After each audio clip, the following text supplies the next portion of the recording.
نہ کھیلنے کے اعلان. Why are they like that? کوئی ان سے سوال پوچھے کہ آپ کی کیا کریڈیبلٹی ہے, کیا آپ کی ریسرچ ہوتی ہے, آپ لوگ آ کے نیشنل ٹیلی ویژن سے بیٹھ جاتے ہیں, میں گودی میڈیا کی بات کر رہا ہوں, اور حقائق نہ کوئی لاجک, اور جو منہ میں آتا ہے آپ بس بولے آ رہے ہیں. اتنا آپ لوگ اندھے ہو چکے نیریٹو بلڈنگ کے اندر, کیا کر رہے ہیں اور کتنی ہزیمت اٹھائیں گے؟ مطلب مجھے ترس ہی آتا ہے اب ان لوگوں کے اوپر. بس کیا کہہ سکتے. چلیں جی بات کر لیتے ہیں. شاہد ہاشمی نمائندہ خصوصی ہمارے ساتھ ہیں. تھینک یو سو مچ شاہد صاحب. پاکستان نے پہلا میچ تو بآسانی جیت لیا. کیا ہم یہ کہیں کہ جو بارش ہوئی اس کا فائدہ بولنگ میں ہمیں ہوا؟ کیا آپ اس کا تجزیہ کیا کریں گے شاہد صاحب؟ تھوڑا بہت فائدہ بھی ہوا. ٹاس پاکستان نے بڑا اچھا جیتا. میچ کے اینڈ پہ سلمان علی آغا نے کہا کہ مجھے توقع نہیں تھی کہ اتنی ڈیو آئے گی سیکنڈ اننگ میں جب ہم بیٹنگ کریں گے اور سری لنکا بالنگ کرنا ہوگا, لیکن بہت زیادہ ڈیو آئی, سردی میں بھی آئی. اس کا ہمیں اندازہ نہیں تھا, اور اس کا مطلب ہے کہ ٹاس بڑا کروشل تھا. ٹاس پاکستان نے جیتا, بیٹنگ سری لنکا کو دی اور ان کو 128 رنز تک محدود کیا. یعنی یوں سمجھے کہ ابھی تک سری لنکا سے ہم جو ٹرائی سیریز میں میچز کھیلے اور یہ پہلا میچ مزہ نہیں آ رہا, اس لیے کہ پاکستان کو تھوڑی سی تو فائٹ ملے, تھوڑا سا تو کمپٹیشن ملے. 128 سے اتنا بڑا اسکور نہیں تھا. پاکستان نے 16.4 اوور میں پورا کر لیا, اور بھی 1-2 اوور پورا پہلے کر لیتے تو زیادہ اچھا ہوتا. لیکن سری لنکا کی ٹیم ابھی تک پاکستان کو وہ مقابلہ نہیں دے رہی جو پاکستان کو ورلڈ کپ میں ملنے والا ہے, اور ورلڈ کپ کی تیاری کے لیے ضروری ہے کہ ایک آدھ میچ میں وہ کم از کم 180-190 بنائے, پاکستان اسے چیز کرے, یا پاکستان پہلے بیٹنگ کرے 200 رنز بنائے اور سری لنکا بھی اس کا اچھا جواب دے. ابھی تک بڑا یک طرفہ مقابلہ ہوا. شاہد بھائی, سلمان مرزا نے صرف 18 رنز دیے, اور کم بیک کرنے والے شاداب نے ہم نے دیکھا کہ 2 وکٹیں حاصل کی. ان کی اس پرفارمنس پہ کیا کہیں, خاص طور پہ ان دونوں کھلاڑیوں کی؟ سلمان مرزا تو جب سے آئے ہیں پاکستان ٹیم میں, اس سے پہلے لاہور قلندر کے لیے PSL کھیلا, سب کو انہوں نے امپریس کیا ہے. بہت ہی زبردست بالنگ کر رہے ہیں, وہ بڑے اچھے وکٹ ٹیکنگ بالر ہیں. اب یہ نہیں پتا کہ وہ ورلڈ کپ کے 15 کے اسکواڈ میں آ سکیں گے یا نہیں آ سکیں گے. ظاہر شاہین شاہ آفریدی فٹ ہو جائیں گے, حارث رؤف وکٹ ٹیکنگ بالر ہیں, وسیم جونیئر ہیں, نسیم شاہ ہیں, ان 4 سے ان کا مقابلہ ہے.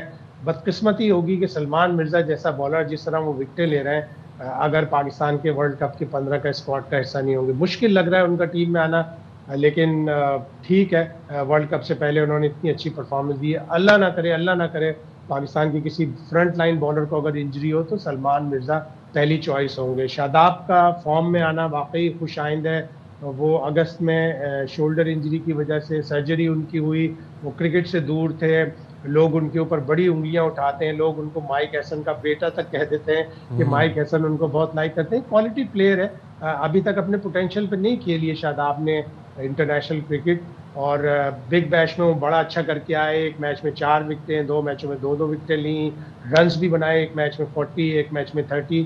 تو وہ ان کا فارم میں آنا پاکستان کے لیے بہت اچھا ہے, اس لیے کہ پاکستان کو ایک اسپن بالنگ آل راؤنڈر چاہیے ہوگا سری لنکا کی وکٹوں کے اوپر. ہاں, لیکن ہمارے پاس ابرار کا آپشن بھی ہے, بہت اچھا آپشن ہے وہ. ذرا بیٹنگ کی طرف آ جاتے ہیں شاہد صاحب. صاحبزادہ فرحان, سائم ایوب, ہم بڑے عرصے سے اس پر بات کر رہے ہیں, بڑی کوششیں بھی کی گئی ہیں کہ ایک اچھا اوپننگ پیئر پاکستان کو مل جائے, خاص طور پر جو سپر اوور ہے اس کو یوٹیلائز کریں. اب انہوں نے جو 6 اوورز تھے اس میں 59 رنز بنائے, تو ان دونوں کی جو کمبینیشن تھا, ان کی جو باڈی لینگویج تھی, جس طریقے سے دونوں کی ویو لینتھ مل رہی تھی, اس پر آپ کیا کہنا چاہیں گے؟ اچھی امپرومنٹ ہے, اچھی جوڑی ہے.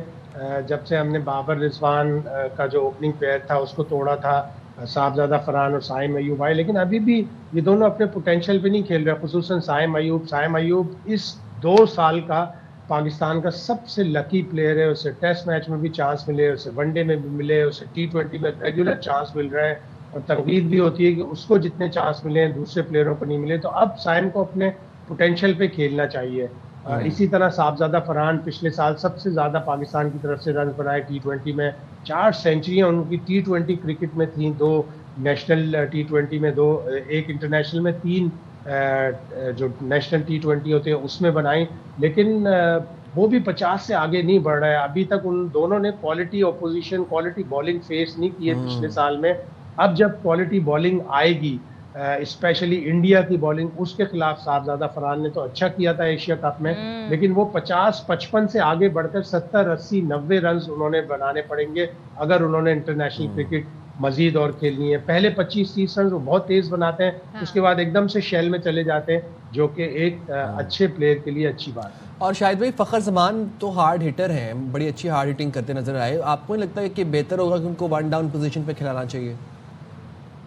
فخر کا نمبر اوپر نیچے ہوتا رہے گا, ظاہر ہے ابھی بابر بھی پاکستان کی ٹیم میں آئیں گے, وہ نمبر 3 پہ کھیلتے ہیں تو فخر کو 4 پہ جانا پڑے گا. لیکن ٹیم مینجمنٹ کو ان کو ہوشیاری سے, دانش مندی سے یوز کرنا چاہیے. فار ایگزامپل پاکستان اگر کسی میچ میں 200 پلس 220 پلس چیز کر رہا ہے تو فخر کا اوپر جانا بہت ضروری ہو جائے گا. اگر پاکستان پہلے بیٹنگ کر رہا ہے تو 3 4 5 میں بھی کھیل سکتے ہیں, لیکن اگر بڑا ٹارگٹ چیز کر رہا ہے تو پھر فخر کو اوپر آنا پڑے گا. فخر نے کل تو اتنی اچھی بیٹنگ نہیں کی, وہ ابھی IL T20 میں بڑی اچھی بیٹنگ کر کے آ رہے ہیں. ان کا 40 50 60 رنز بنانا ہر میچ میں پاکستان کے لیے ضروری ہے. ظاہر ہے ہر میچ میں نہیں بنا سکتا, لیکن فخر سے امید یہی ہوتی ہے, اور فخر کو اسی طرح مائک حسن اور سلمان علی آغا کو یوز کرنا پڑے گا, بڑی ہوشیاری سے, بڑی دانش مندی سے. اور ذرا ہم آ جاتے ہیں بنگلہ دیش والا جو ایشو چل رہا ہے بھارت کے ساتھ میچ نہ کھیلنے کا. پہلے تو بھارتی میڈیا نے نیریٹو بلڈ کیا کہ جناب ICC نے کہہ دیا ایسا نہیں ہوگا, آپ نے یہیں آ کر میچ کھیلنے ہیں, لیکن اب معلوم ہوا ہے کہ ابھی وہ کنسیڈریشن میں ہے معاملہ. تو بنگلہ دیش کو کیا آپ سمجھتے ہیں ایڈجسٹ کیا جائے گا, اکوموڈیٹ کیا جائے گا, ان کے میچز پھر سری لنکا میں ہی ہوں گے؟ یہ فیصلہ ہونے جا رہا ہے شاہد صاحب. کرنا پڑے گا ان کو ICC کو. لیکن سب سے زیادہ مایوسی مجھے کرکٹ کی جو سب سے مستند ویب سائٹ ہے, سب سے معتبر ویب سائٹ ہے کرک انفو, اس نے یہ خبر دی. اکثر وہ بھارتی نیوز ایجنسیز کے ذریعے اس طرح کی خبریں فلوٹ کر کے ٹیمپریچر چیک کرتے ہیں, اب سبق لیکن سیکھ لیا کرکٹ کو نے خبر دی. وہ بڑی مطلب اتنی معتبر ویب سائٹ ہے کہ اس کے اوپر سارے لوگ چلتے ہیں. اس پہ جب یہ خبر آئی کہ جی الٹیمیٹم دے دیا اور پھر بنگلہ دیش کرکٹ بورڈ نے اس کی تردید کی, تو بنگلہ دیش کرکٹ بورڈ کو اکوموڈیٹ کرنا پڑے گا. ابھی تک جو خبریں آ رہی ہیں وہ ICC اس بارے میں غور کر رہا ہے کہ چونکہ بہت زیادہ لاجسٹک انوالو ہو جائے گی, ایک گروپ کی ٹیموں کو دوبارہ سری لنکا لے جانا اور پھر سری لنکا سے بھارت لے کے آنا, تو وہ کوشش ہی کر رہے ہیں کہ بنگلہ دیش کسی طرح مان جائے کہ ان کے 4 کے چاروں میچ کولکتہ میں ہو جائے, جہاں یوزلی ایٹماسفیئر اچھا ہوتا ہے, لوگ اچھے ہیں, لوگ اتنی شدت پسندی نہیں کرتے, اور پھر بنگالی زبان بھی بولتے ہیں, تو بنگلہ دیش کو وہاں اتنا کمفرٹیبل فیل کریں گے وہ. تو ابھی تک ICC کی یہی کوشش ہے کہ بنگلہ دیش اپنے 4 کے 4 میچ کولکتہ میں کھیل لے. جو ایک ان کا میچ بامبے میں ہے وہ منتقل کر دیا جائے, اس لیے کہ بامبے ذرا تھوڑی ہارڈ لائن پاپولیشن ہے, ہارڈ لائن پبلک ہے وہاں. اور شاید بھائی جو اب نیو نارم سیٹ ہوا ہے, پاکستان جس کا پائونیئر ہے, آپ کو لگتا ہے کہ یہ جسٹیفائڈ ہے؟